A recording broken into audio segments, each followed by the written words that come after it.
Marcos, capítulo 8. Marcos, capítulo 8, versículo 22. Para não atrapalhar quem está falando, a gente vai falar bem baixinho.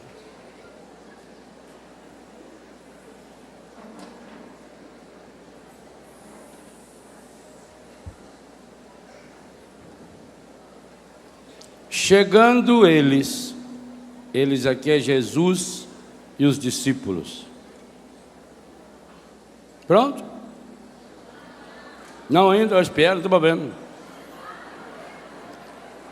É Marcos. Marcos é depois do Gênesis. Marcos, capítulo 8, versículo 22. Eu? Pronto.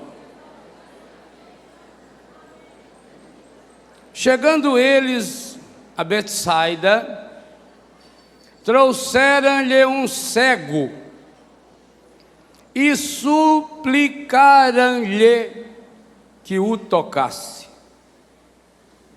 Jesus tomou o cego pela mão, levou-o para fora da aldeia, pôs-lhe saliva nos olhos e, impondo-lhe as mãos, perguntou: vês alguma coisa? O cego levantou os olhos e respondeu: vejo os homens como árvores que andam. Em seguida, Jesus lhes impôs as mãos nos olhos e ele começou a ver e ficou curado, de modo que via distintamente de longe, e mandou-o para casa, dizendo-lhe: não entres nem mesmo na aldeia. Palavra da salvação.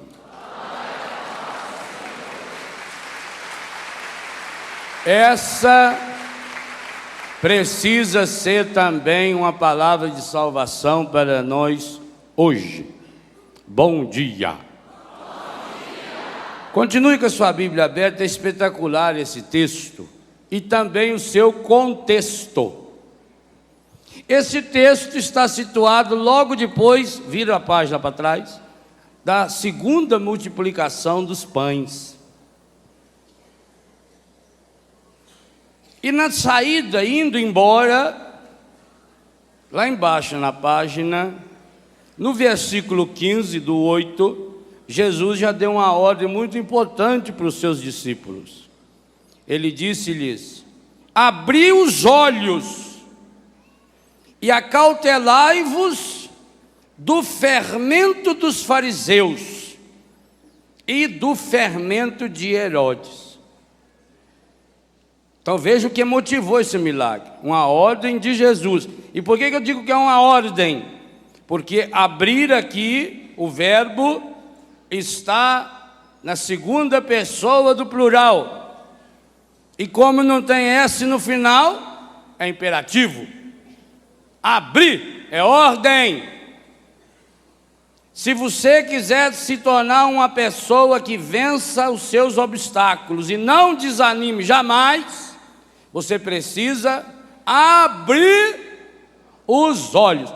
Obviamente que Jesus não estava falando pura e simplesmente de afastar as pálpebras, de arregalar a pupila. Ele está falando de algo mais profundo. Abri os olhos e acautelai-vos do fermento dos fariseus e do fermento de Herodes. O grande fermento dos fariseus e de Herodes, segundo o padre Jonas Abib nesse livro, é o desânimo. Logo em seguida ao texto, vem o texto que nós começamos esse acampamento. Nós líamos em Lucas 9:18, isso que está logo a seguida da cura do cego. Jesus pergunta: quem dizem os homens que eu sou? E depois, e vós quem dizeis que eu sou? Então, entre a ordem de Jesus para que a gente abra o olho e se acautele, acautelai-vos é tomar cautela, é cuidado, um cuidado ativo, cuidado com o fermento do encardido, a sujeira que ele vai pôr no seu olho. Entre essa ordem e a pergunta de Jesus, há um milagre, e um milagre espetacular.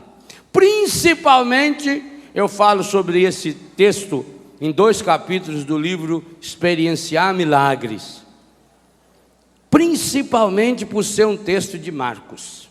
Marcos é o evangelho mais simples. Marcos era um jovem seguidor de Jesus por causa de sua mãe. Marcos foi discípulo de Pedro, escreveu o evangelho no ano 50 ou 55. Essa redação aqui pelo ano 60, 65 é o mais recente evangelho, o mais perto de Jesus. Então é um evangelho mais seco, ele não entra em detalhes, não é, por exemplo, como São Lucas, que sendo um médico, sendo um artista, ele vai nos detalhes. Não é, por exemplo, feito São Mateus, que pela experiência que tinha de administrador, um homem que chegou a um posto importante como cobrador de imposto, né? Um homem culto, um homem matemático. Não é, por exemplo, como o evangelho de São João, que é um grande teólogo, que leva 60 anos para escrever o evangelho. Marcos é o mais curtinho do evangelho. E aí impressiona mais ainda, porque embora esse texto pareça muito mais um texto de Lucas, que era médico, porque nem Lucas descreve esse texto com essa precisão, talvez até por humildade, já que Marcos já tinha escrito. O texto de Marcos traz para nós um grande e fundamental segredo para que a gente não desanime. Um grande segredo para que você entre nessa palavra-chave de hoje. Qual é a palavra-chave de hoje? Não. Para não desanimar foi dada uma palavra-chave que vai ser falada o dia inteiro, inclusive na missa. Combater. É luta pessoal. Não esqueça disso. Gostei demais, já falei ontem e repito. Para quem não ouviu e para quem ouviu, ouvi de novo. Gostei mais do título, demais do título. Luta pessoal. Cura interior é luta. Cura interior é combate. Cura interior não é um momento de êxtase espiritual, onde a pessoa vai lá no alto do céu e tem uma experiência mística e vê Nossa Senhora andando de bicicleta e os anjos tudo tocando viola, e aí, que paz, nada. Isso aí, uma bucha de maconha faz efeito melhor. Mas eu... beleza. Não é anestesia. Cura interior é luta.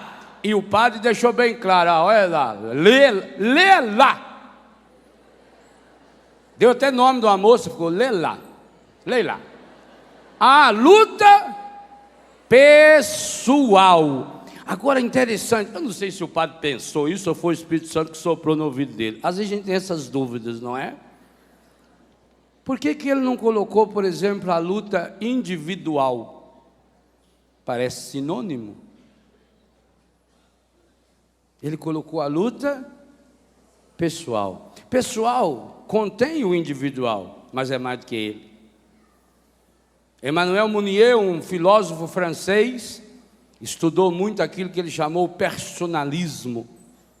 Dizia ele, do ponto de vista da filosofia, obviamente, que ninguém nasce pessoa. Carl Roger já dizia isso também, que a gente se torna pessoa. Pessoal significa aquilo que eu vou assimilando na minha história, quando eu vou tomando consciência de que, além de individualizado, eu sou único. Porque indivíduo é só aquilo que não se divide. Agora, pessoa não. Pessoa é aquilo que Deus é. Observe que o catecismo define Deus como pessoa. Quando nós falamos do Pai, nós falamos da primeira pessoa da Santíssima Trindade. Nós falamos que o Espírito Santo é uma pessoa, embora todas as imagens do Espírito Santo na Bíblia não sejam de pessoa. É pombinha, é fogo, é vento, não é assim? Água, muito bem. E no entanto nós dizemos que o Espírito Santo é uma pessoa. Então, pessoa é muito mais do que ser físico. Pessoa é a sua individualidade conscientemente assumida. É você tomar consciência de que você é único no universo, que você é único no planeta, que não existe outro você. E por isso, e o padre cita uma oração linda no livro, você não pode se comparar com ninguém. Mas pessoa significa também que eu estou fazendo um crescimento, que eu estou crescendo. Jesus torna-se pessoa, porque ele cresce em idade, sabedoria e graça. E quem diz isso é Dr. Lucas. Portanto, do ponto de vista médico também, é uma luta pessoal, ou seja, ninguém pode fazer por você. Minha querida mãe, principalmente, mãe sofre muito nessas coisas, porque mãe tem o dom de ser boba. Para você não ser boba, aprenda com a mãe das mães. A mãe, quando o filho tem um problema, ela fala: ai, onde eu errei, padre? Por que eu me subi, padre? A gente pode ter essa criança, padre, e agora? Não é assim? Deixa de ser besta. Dá uma olhada aí no... Seu filho tem umbigo? Sinal que ele foi cortado de você, não está mais grudado com você. O umbigo é para lembrar isso. Hoje em dia que o povo gosta de andar com o umbigo de fora, para lembrar.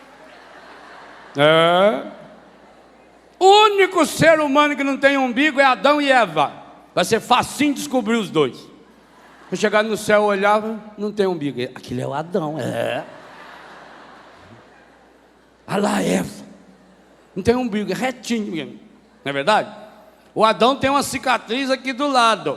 Quer dizer, não tem cicatriz. Porque quando Deus opera, Ele não deixa cicatriz.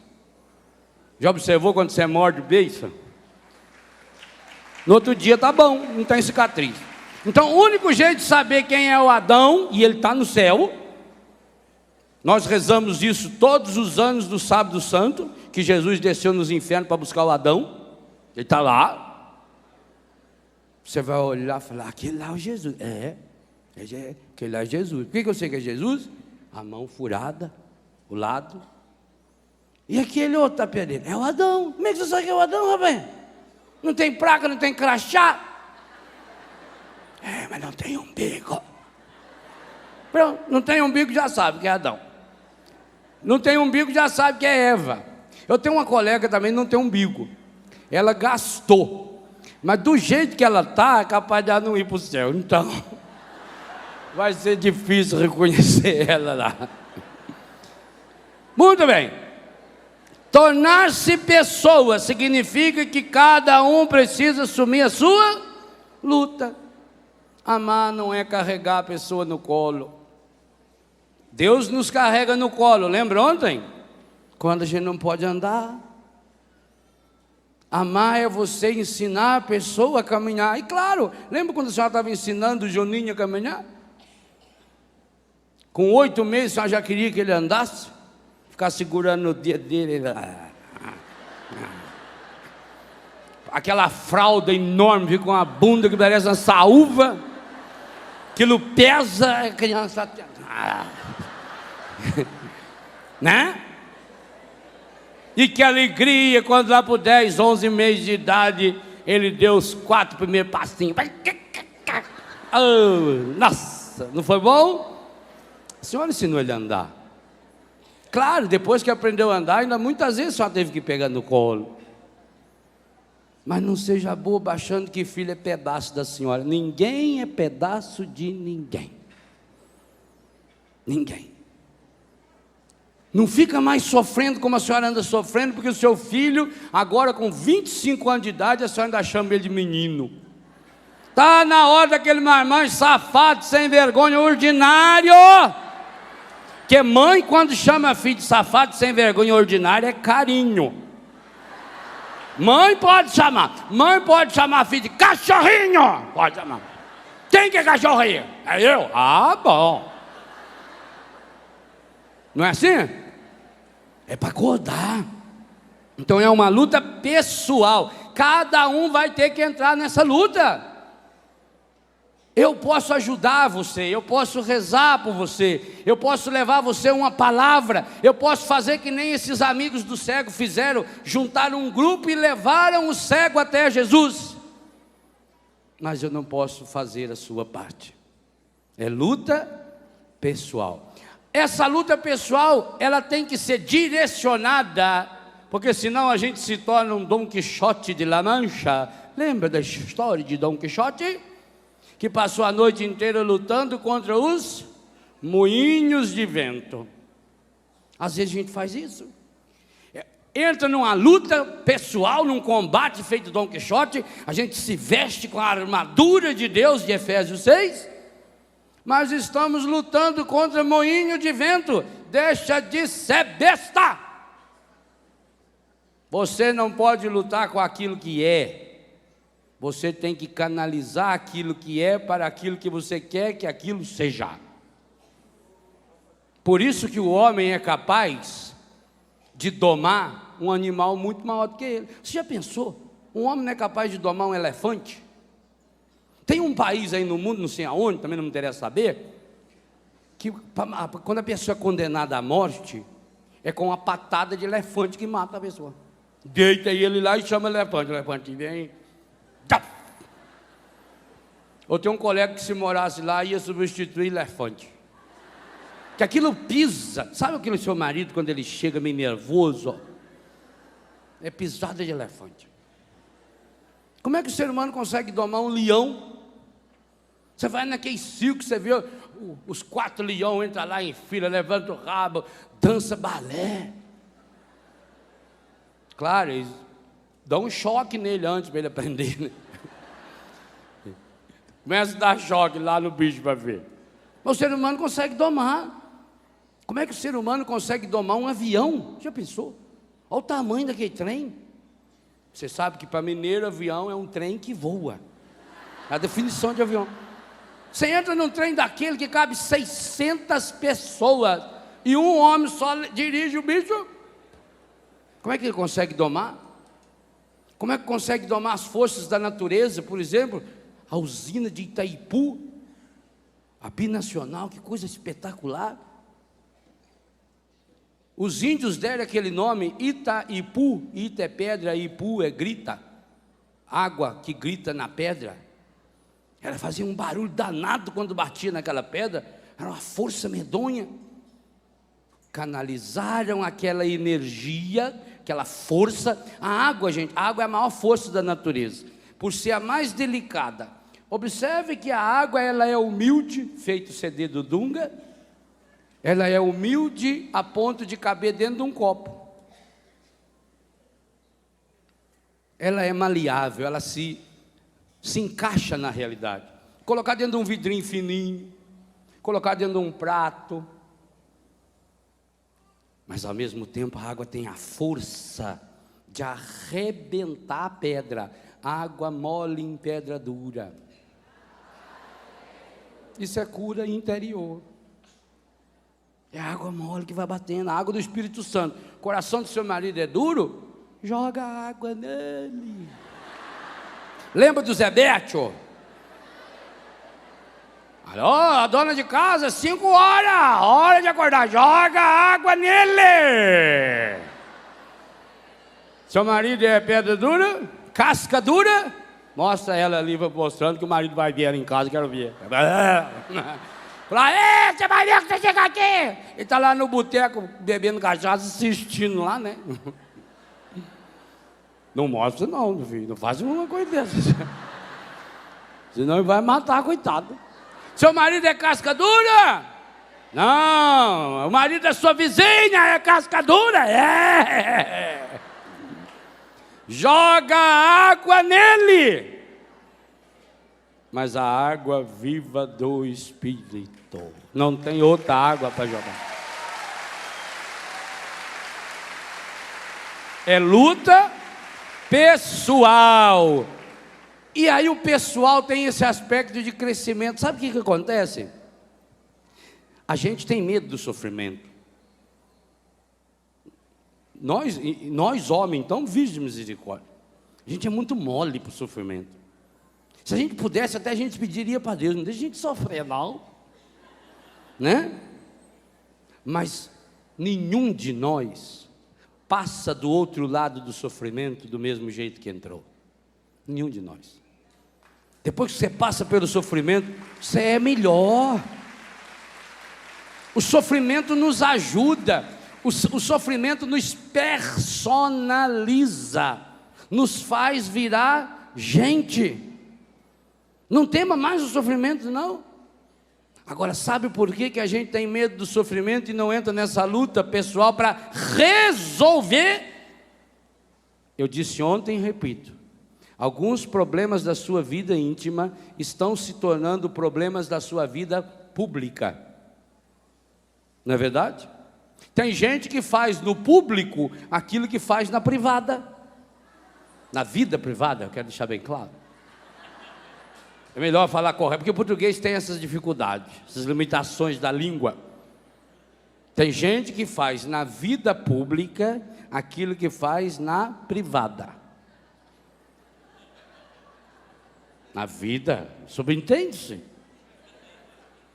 Aquilo que você está na sua vida íntima, que você não lutou ainda, vai tornar-se sua vida pública. Todo mundo vai ficar sabendo. Jesus falou, aquilo que você faz escondido no quarto, isso é uma lei que tem em Betânia, nossa casa. Em Betânia tem uma lei que eu estou ensinando para eles. Se você não quer que fique sabendo, não faça. Se você não quiser que fique sabendo, não fale, porque fez. Em Betânia hoje nós estamos gastando em média 23 milésimos de segundo depois. Fez uma coisa, 23 milésimos de segundo depois já está sabendo. É impressionante isso. Jesus falou, se você não resolve, você tem um problema da sua vida íntima? Tem. Sabe o que você tem que fazer? Resolva-o! Eu vou resolver que jeito, padre? Luta! Padre, mas ninguém me ajuda. Não, pois a luta é pessoal. É você que vai ter que resolver. É garra. É luta. O plural nem sempre significa aquilo que a gente tem em quantidade. O que estava fazendo discurso falou, vote em mim, quero partilhar minha vida com as vidas de cada um de vocês. Quero partilhar minha alegria com as vossas alegrias. Quero partilhar a minha solução para as soluções de vocês. Quero partilhar a minha fé com as fezes de vocês. Não é plural, sabe? Não é plural. Fezes não é plural de fé. É outra coisa. Em espanhol também fede, mas não é a mesma coisa. A luta tem que ser. O texto aqui diz isso de um modo lindo. Veja que eu inclusive li, muito bem lido, dando enfoque ao plural. Chegando eles a Betsaida, trouxeram-lhe um cego e suplicaram. Ram quer dizer quem? Eles. É mais que um. É 2 ou 3 ou 4. No mínimo 2, um segurando em cada braço do cego. Suplicaram-lhe que o tocasse. Olha que amigos bacana. A gente sempre devia ter amigos que nos levassem até Jesus. Aliás, eu tenho pedido a Deus, inclusive, uma grande graça: que os meus inimigos me façam um grande favor, me levem até Jesus. Feitos inimigos de Madalena, os melhores amigos de Madalena foram os seus inimigos, porque levaram ela até Jesus, e pronto. Depois que levaram ela até Jesus, ela se tornou a maior apóstola da igreja primitiva até hoje, né? Não é verdade? Eu quero ter inimigos, Ricardo, que me levem para Jesus. A sua doença é seu inimigo, sua inimiga, que leve você até Jesus. Seus traumas são seus inimigos, que os seus traumas levem você até Jesus. Agora grave bem uma coisa que eu vou falar, isso é inédito na televisão brasileira. Essa história de que se vai a Deus ou pela dor ou pelo amor é mentira absurda. Absurda. Um cristão jamais poderia falar isso. A dor não leva para Deus, a dor leva você para o inferno. A dor não vem de Deus. Se você não transformar a sua dor em amor, você não chega até Deus. É preciso transformar a dor em amor. É preciso tirar amor da dor. Não fique na dor. A Deus é assim, ou a gente chega a Deus pelo amor, ou chega pela dor. Mentira, pela dor você vai para o inferno. Transforme a dor em amor. Como? É preciso sair do plural para o singular. Olha o que Jesus fez aqui. Jesus parece até ser indelicado com os amigos que trouxeram, não sabemos quantos. Nossa, a gente fez o bem para a pessoa, esqueceu de nós. Jesus nem cedeu para os amigos dele. Qual foi a primeira atitude que Jesus fez com o cego? Deu o braço para ele segurar. E fez o que mais com ele? Jesus faz 6 coisas com esse cego, você notou? Conta aí na sua Bíblia. Os 6 passos de Jesus. Jesus tomou o cego pela mão. Por que pela mão? Porque ele era cego, não era paralítico. Se fosse paralítico, tinha que pôr nas costas. Tem gente que pensa que cego é surdo. Chega no cego e grita: está vendo isso aí? Estou vendo sim. Olha para você ver. Jesus tomou o cego pela mão. Levou-o. Antes era lhes. Não, suplicaram. Trouxeram. Jesus largou os amigos do cego. Ficou lá com a turminha dele. Ficou com os discípulos, que Jesus estava junto com a turma também. É um outro aspecto bonito isso aqui. Jesus não estava sozinho. Chegando eles quem?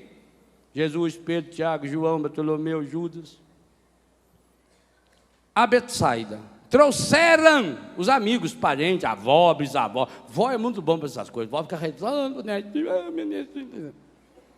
Jesus tomou o cego pela mão. Conta aí, primeira coisa. Segunda, levou-o para fora. Jesus não ficou ali no tumulto. Gente, a renovação carismática católica e os nossos grandes encontros ou descubram esse segredo ou vão parar de ter milagre. Se Deus não vê multidão, Ele olha cada um que está aqui, mesmo você que está lá longe, você precisa achar o seu lugar. É falta de caridade o que muitas vezes se faz nesses encontros. Fica largando cadeira vazia para quem vai chegar atrasado. Quem chega atrasado que senta em pé lá fora. Porque aí a hora que a pessoa chegar, ela vai atravessar todo mundo. Dá licença, dá licença, dá licença, dá licença, dá licença, dá licença, Pai de Jesus, dá licença. Oi, tudo bem? Como é que vai você? Já começou? Não, estou esperando você chegar agora. E aí fica esse furdunço, fica essa barulheira. Você não consegue fazer uma oração. É a pedagogia de Jesus. E é seríssima. Seríssima. Não é brincadeira não.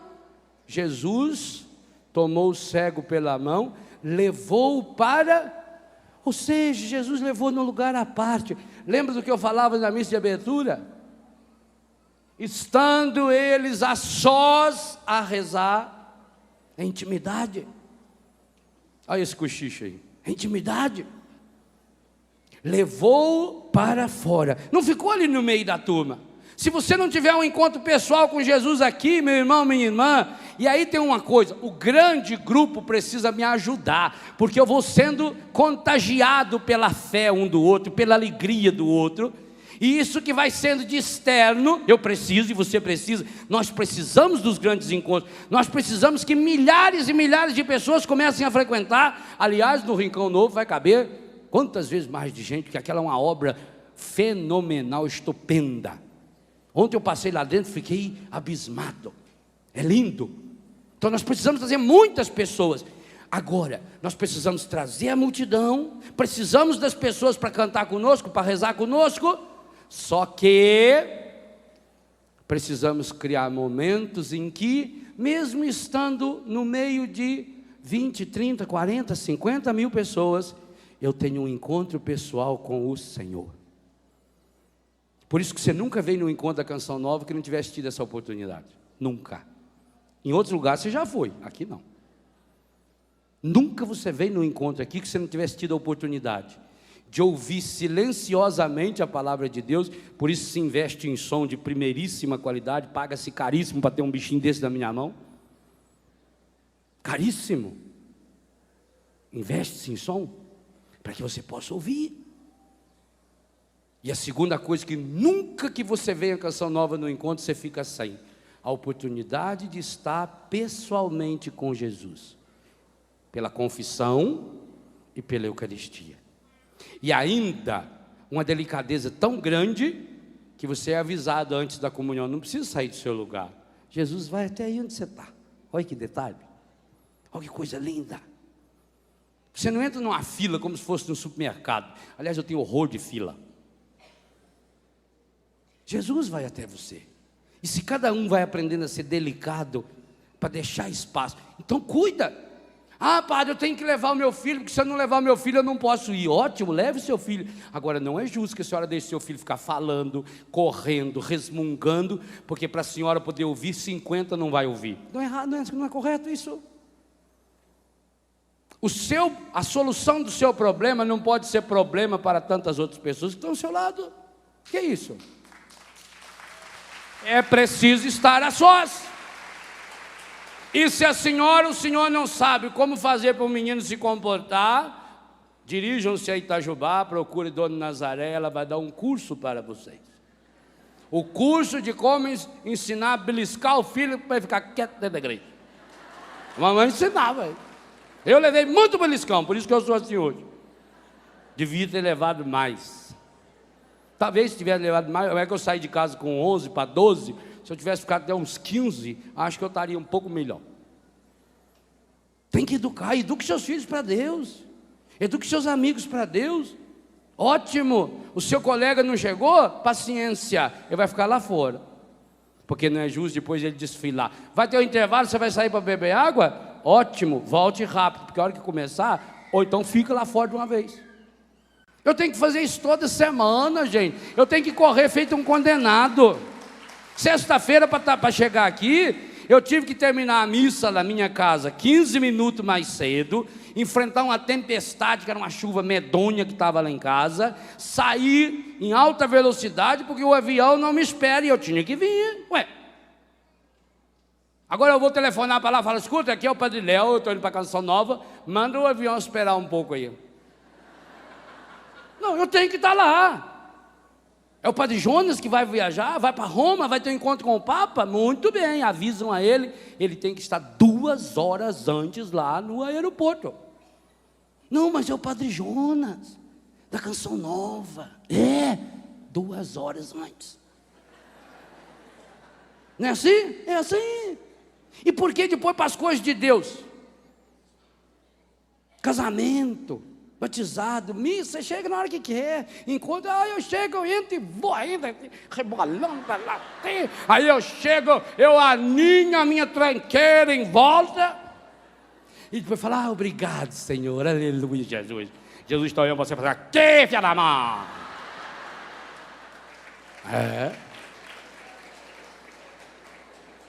Jesus não se deixa levar pelo grupismo, porque senão não tem milagre. E até por que tem que ficar sócio com ele? Porque ele vai fazer perguntas. Olha, gente, eu contei, agora eu esqueci quanto já deu, mas eu tenho marcado lá em casa. Nos 4 evangelhos, Jesus fez mais de 280 perguntas. Por que Jesus pergunta tanto? O que é perguntar? Perguntar é você querer saber as coisas do ponto de vista do outro. Aí veio a definição da palavra inteligência. Inteligente vem do latim intus legere. Significa ler aquilo que está lá no íntimo, na intimidade, no profundo. Intus legere, ler o profundo, ler aquilo que está mais íntimo. E eu só consigo ler se eu pergunto para a pessoa. Quando eu não tenho inteligência nem emocional, nem intelectual e nem espiritual, eu olho para a pessoa e leio do jeito que eu acho que é. Por isso Jesus falou, abrir os olhos. Cuidado com o fermento dos fariseus, cuidado com o fermento do Herodes. Cuidado com o fermento da rede fulana, da rede bobo de televisão. Cuidado. Cuidado com essas visões dessas novelas, cuidado. Porque isso está transformando você numa pessoa tapada. Você não consegue enxergar um palmo à frente do seu nariz. Tomara que os seus amigos ou inimigos levem você até Jesus. E quando levarem você até Jesus, quando a excursão trouxe você para a Canção Nova, você veio com 30, 40, vocês vieram cantando, vieram rezando muito bem. Só que aqui você terá que ter o seu encontro pessoal, luta pessoal, o encontro pessoal com Jesus, não é por osmose. Osmose é uma palavra para dizer que se você encostar numa pessoa, você passa o que você tem para ela. Por exemplo, eu tenho sarna, então aqui eu vou passando o meu dedo nele, eu passo sarna para ele. Eu tenho piolho, então eu, meu irmão, o Senhor ama você, aleluia, irmão. Passei piolho para ele. Cura interior não se pega por contaminação. É luta pessoal. Você contagia as pessoas, mas não contamina. Contaminar é o que não presta. Você consegue passar para o outro assim, o que não presta. Fedor, doença venérea, piolho, purga, seborreia, sarna, tuberculose, gripe, mas cura interior não. E sabe o que é interessante? Quando a pessoa entrou nessa luta pessoal para resolver os seus problemas da vida íntima, nem quando alguém tem essas coisas passa para a pessoa. Se você está com a sua imunidade elevada, pode ter 600 pessoas resfriadas do seu lado, você não pega. É o contrário, é luta pessoal. Primeira coisa que Jesus fez com o ceguinho, primeira coisa que ele fez, deu a mão para ele. Dá a mão, cara. Celso. Aliás, uma coisa importante para o cego, e talvez seja por isso que é uma pedagogia de cura interior. Jesus não segurou no braço dele. Você, quando for ajudar um cego, não segura o braço dele, porque ele é cego, entendeu? Ele já viu ali. Quando você for ajudar o cego, você toma-o pela mão, você dá a sua mão para ele. Ele seguia. Jesus tomou pela mão e fez o que? A segunda coisa? Levou-o para... Mas para quê? Porque o cego não enxergava. Por que Jesus leva esse homem para... Muito obrigado, pode continuar seu serviço aí. Depois eu vou usar você para mais umas experiências, viu? Eu vou treinar uns milagres, fazer você pular aqui com os olhos fechados. O homem não era cego. O homem estava vendo alguma coisa. O homem sabia se tinha muita gente ou ninguém. Por que Jesus levou ele para fora? Porque é luta pessoal. Porque Jesus não dá show. Jesus não vai nessas igrejas aí, onde eles ficam dando show de expulsar o capeta. Entendeu? Não, lá pode ter certeza, Jesus não vai. Jesus é muito delicado, ele é muito delicado nessas coisas. Ele tem uma pedagogia ótima. Jesus quer ter um encontro pessoal. O cego não enxergava, ele podia fazer o milagre que ele quisesse ali na frente de todo mundo. Mas ele tomou, deu a mão, guiou o cego para longe daquele furdunço, deixou o povo lá cantando, o ministério de música estava tocando. Laércio estava lançando Quero Paz para a turma. Deixou a turma distraindo lá. E levou lá. E muitas vezes é o que acontece aqui na Canção Nova. Os grandes milagres da Canção Nova, muitas e muitas vezes, não acontece aqui na hora que o Padre Léo e o Padre Jonas estão pregando. Acontece lá, quando aquele padre, que você não sabe nem o nome, que não sabe nem falar o português direito, está lá atendendo uma confissão e diz: eu te abençoo o nome do Padre ou do Filho do Espírito Santo.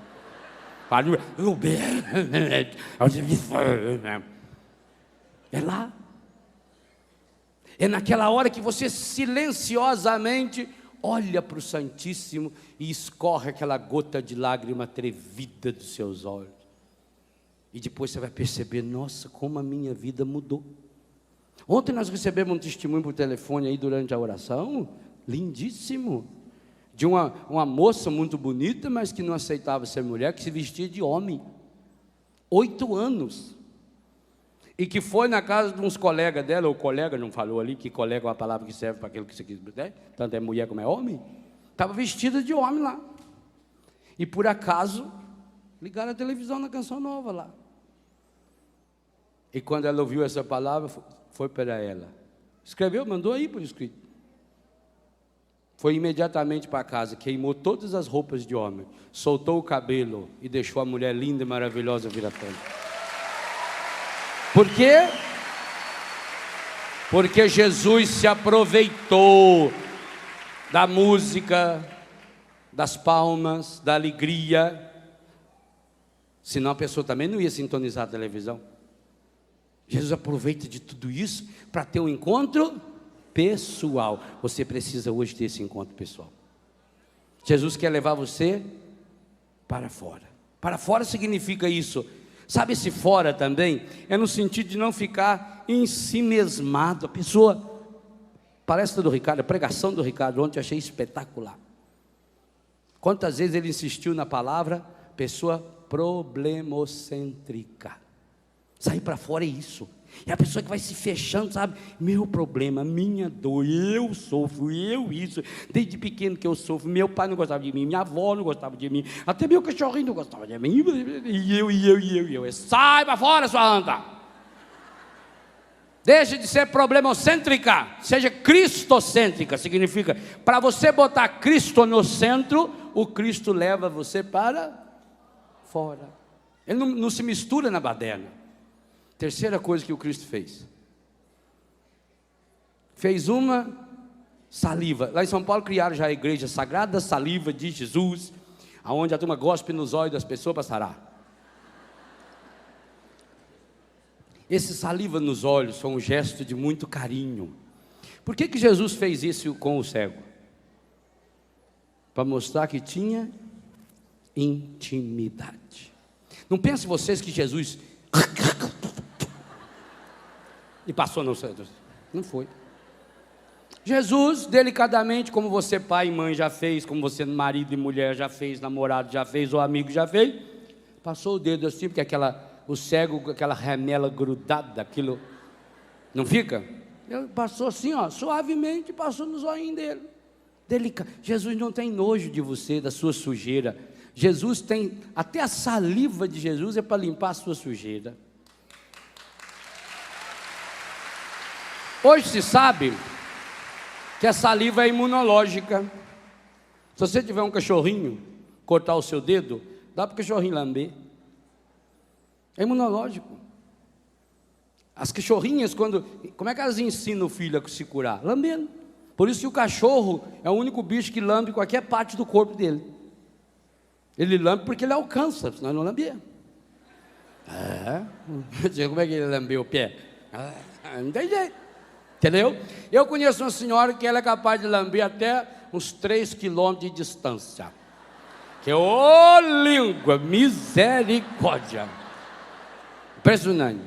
Aquilo é uma espada de 2 legumes. Corta tudo, entendeu?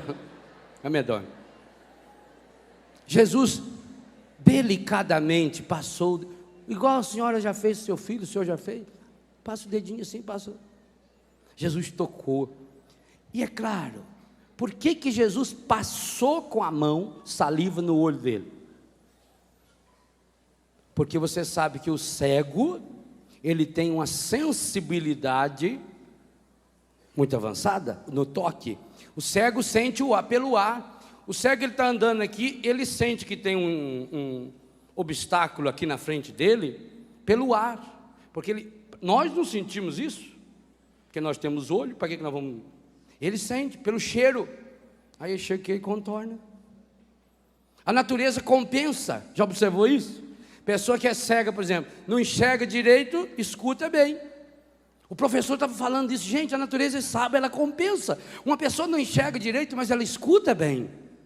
A pessoa que não escuta bem, ela tem uma capacidade de enxergar muito bem, ela faz leitura labial. A natureza compensa. Quando o ouvido não funciona bem, a boca funciona. Quando a boca não funciona bem, a mão funciona. A natureza compensa. Uma menina levantou a mão e falou: isso é a verdade que o senhor está falando. Eu tenho uma colega que ela tem uma perna mais curta, e de fato a outra é mais comprida. Compensou. Coitado. Quero homenagear os turistas que estão nos visitando, pessoal da Filadélfia, Hungria, Bulgária. Jesus levou o cego, tomou pela mão, levou no lugar à parte. Terceira coisa que Jesus faz, Jesus toca, para ele sentir. É uma forma de Jesus dizer: estou aqui com você. Aquela cena do filme do Mel Gibson, quando Maria fala para Jesus: estou aqui. Nossa, eu chorei tanto aquela hora. Cada vez que eu assisto eu choro. Estou aqui. Então Jesus estava dizendo para ele: estou aqui. Ele sentiu. Por quê? Porque ele não escutou mais nada. Ele não tem um ouvido bom? Tem um ouvido espetacular. No meio daqueles colegas dele, mais dos apóstolos de Jesus, tinha pelo menos 20 ali. Agora, quando levou para fora, num lugar silencioso, Jesus toca. E mais do que falar, Jesus queria despertar o ser inteiro desse menino. E toca, carinhosamente toca nos seus olhos. Quarta coisa que Jesus faz. Jesus faz uma oração. Jesus transforma o humano em divino. Pôs-lhe saliva nos olhos e, impondo-lhe as mãos.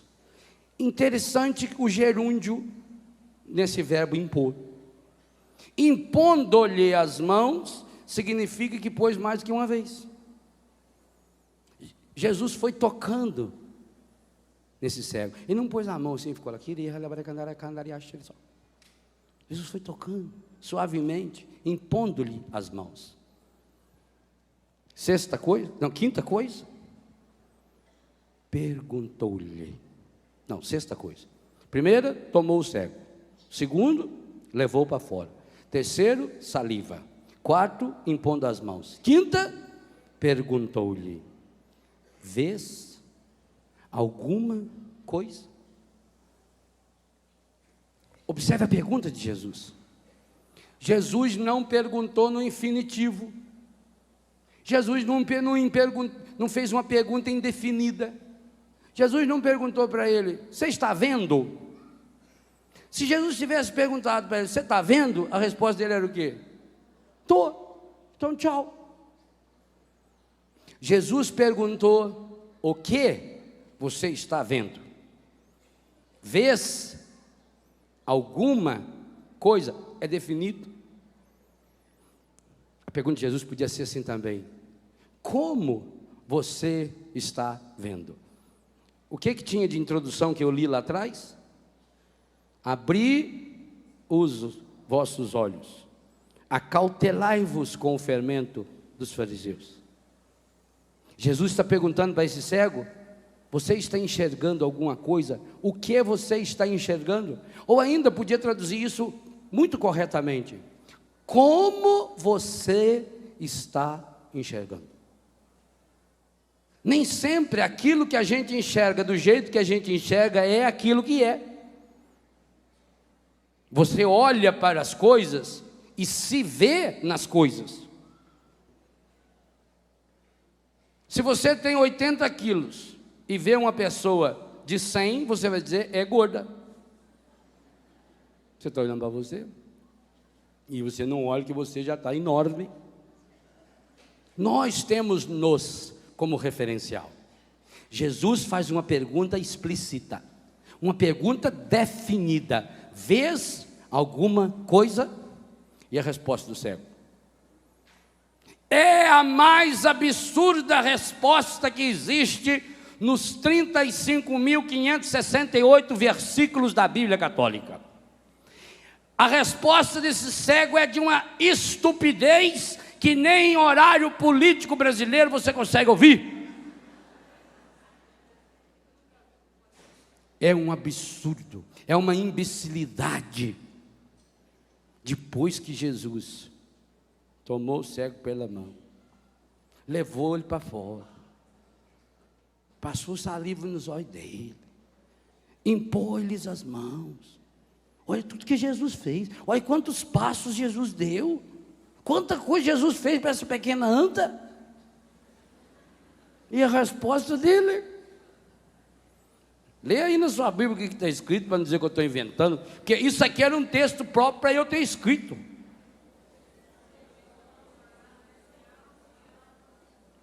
Vejo os homens, como é que eles se parecem? Árvores que andam. Gente, alguma vez na sua vida você já viu uma árvore andar? Como é que esse cego foi comparado desse jeito? Que comparação absurda! Eu acho que esse cego estava mal informado. Eu acho que lá na casa dele, a mãe dele não sabia o nome das coisas, mostrou um cavalo para ele e falou que é árvore. Deve ser. Porque uma árvore, não, por mais que feia que seja uma pessoa, eu conheci um rapaz que o cabelo dele parecia a copa de uma figueira, aquilo é uma coisa enorme. Tem gente que tem cara de árvore, de aroeira, né? Aquilo tudo distorcido. Tem uma velha que mora lá perto de casa, a gente olha para ela, parece uma plantação de maracujá, mas não anda. Eu estou ficando quase com uma paineira aí, ó, branquinho, mas não anda. Comparar com a árvore, até podia, uma árvore pequenininha, usada no filme Eduardo Mão de Tesoura, por exemplo, e ele contornou aquela árvore. Lá no Parque Dom Pedro, em São Paulo, eles fizeram agora esses desenhos. Você olha para aquela árvore. Lá em Guarapuava, lá tem uma árvore cortada assim, um passarinho. Outro é um lobo. Desenharam. Até ainda podia. Vai ver que tinha um pé de ficus lá na casa dele, que foi sendo modelados, né? Bonitinho, parecia até uma pessoa, mas árvore que anda, eu nunca vi. Você já viu árvore que anda? Que comparação mais imbecil! Pois vou dizer uma coisa ao senhor e à senhora: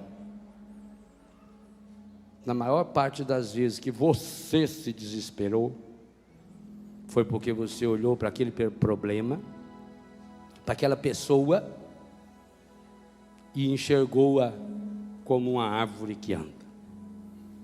Muitas vezes você não enxergou seu marido, você olhou para ele e viu uma árvore que anda. Você já notou como a gente exagera as coisas quando tem a ver com a gente?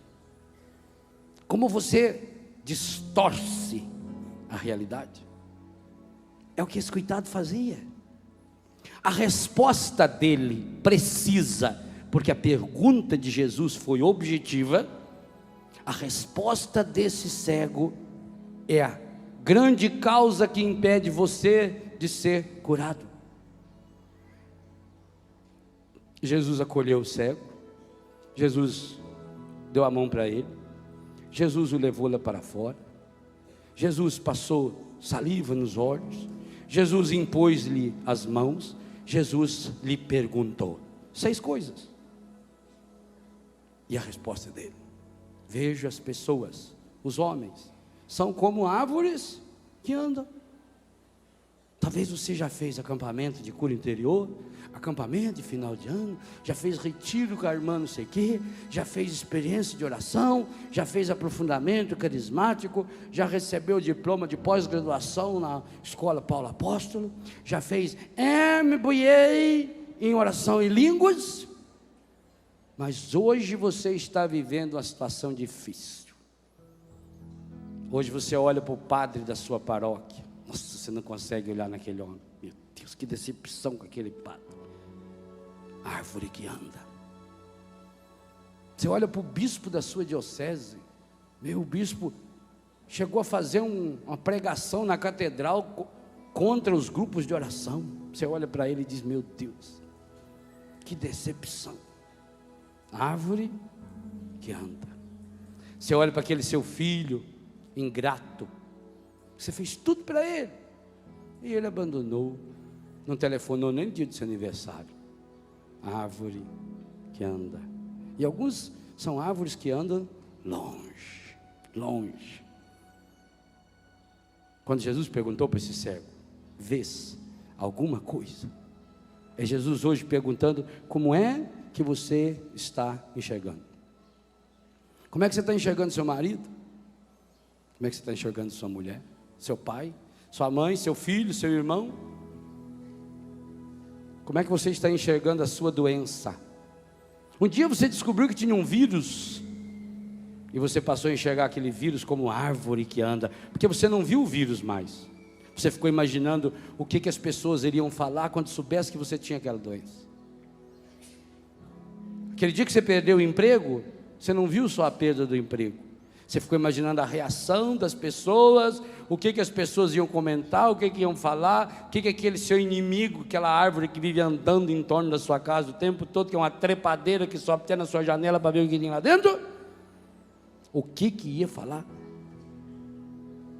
E enquanto a gente vê as pessoas, enquanto a gente vê os acontecimentos, enquanto a gente vê a vida como árvore que anda, a gente continua cego. Pior ainda, é quando a gente se olha e se enxerga como uma árvore que anda. Eu olho para o meu temperamento, eu olho para os meus sentimentos, eu olho para as minhas emoções, eu olho para os meus medos, eu olho para as minhas falhas e até para os defeitos do meu corpo, porque eu comparei a minha perna com a perna do outro, e o outro tem uma perna peluda e eu não tenho pelo na perna. Eu comparei a minha mão, e a pessoa tem uma unha bonita, a minha unha é torta, eu tenho um dedinho torto, eu tenho uma mancha na palma da mão, eu tenho vergonha, eu tenho uma verruga na nuca. Eu comparo meu cabelo parece árvore que anda, e alguns até parecem mesmo, aquele chamado cabelo bandido. Se não estiver preso, está armado, então é um problema sério. A árvore que anda. Hoje é dia de você fazer que nem Zaqueu, subir nessa árvore e descer caindo, correndo de lá para se encontrar com Jesus. Como é que você está vendo sua vida? Como é que você está vendo seu corpo? Como é que você está vendo seu passado? Como é que você está vendo sua história? Como é que você está vendo seu cabelo? Árvores que andam. Hoje é dia de levar essa árvore para Jesus, de não fazer que nem Adão e Eva, que se esconderam no meio das árvores do paraíso. Sai dessa mata, vem até Jesus. Sabe o mínimo que ele fez? Com 2 galhos dessa árvore, ele fez a cruz e morreu nela, para que você nunca mais enxergasse ninguém feito árvores que andam.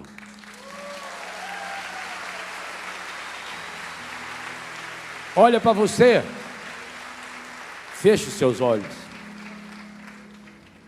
olhos, respire um pouquinho. Sinta Jesus agora passando carinhosa e delicadamente suas mãos, seu dedo no seu olho. Sinta. Eu queria muito que hoje você pudesse dizer: eu vi o Senhor.